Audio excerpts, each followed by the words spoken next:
Everyone. Today we're going to talk about Parshat Nasso. And my drash is entitled The Unseen Community. But before we begin, let's give you an overview of this Parsha.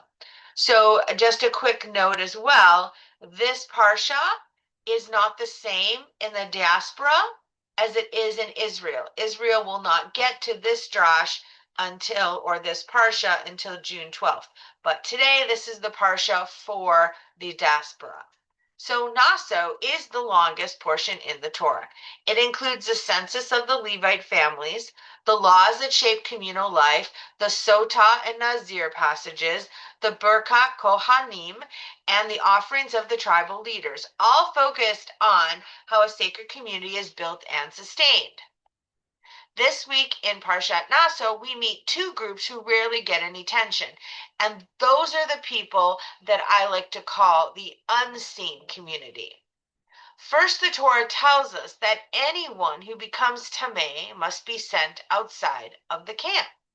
Now, tamei doesn't mean sinful or bad. It simply means ritually unready.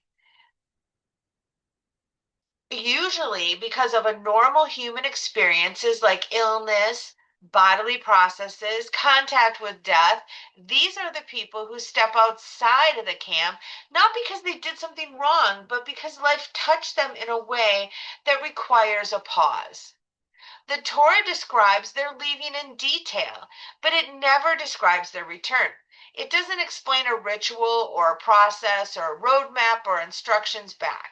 It simply says, Vaya'asu ken b'nei Israel. And the Israelites did so. And that is Numbers 5:4. It's as if the Torah trusts the community to know how to bring people home, to notice who's missing, to check in, to say, you still belong, we're waiting for you. That's the first unseen community, those outside the camp, waiting for someone to show them the way back. The second unseen community appears in the census of the Levites. Everyone sees the priests. Everyone sees the sacrifices. They see the people up front.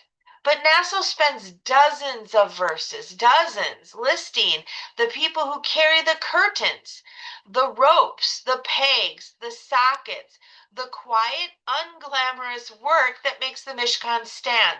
What we would call the proverbial janitors and maintenance people of today. These workers are not center stage. They don't offer blessings and they don't lead rituals, but without them, nothing holy can happen. Without the people who carry the pegs, there is no sanctuary standing for anyone to return to. And the Torah counts them equally. And that is key. They're not considered helpers. They're not considered background. They're considered essential. So Naso teaches us that a community is held together by the people we don't always see. The ones outside the camp, the ones doing the hidden work inside it, the ones who set up the chairs, the ones who unlock the building, the ones who check on someone who hasn't been here in a while. The ones who make sure the space feels like home.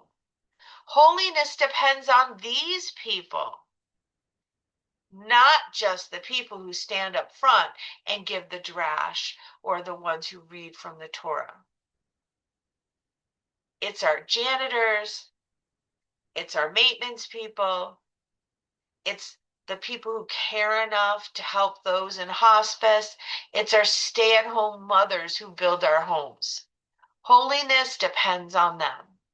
So this week, Naso invites us to look for the unseen community, to notice who's missing always, not forget people, to honor quietly who is carrying the pegs and the little round nuts and bolts that make things work, and to remember that every person, visible or not, is part of what makes our camp, our modern day community, whole. So, thank you.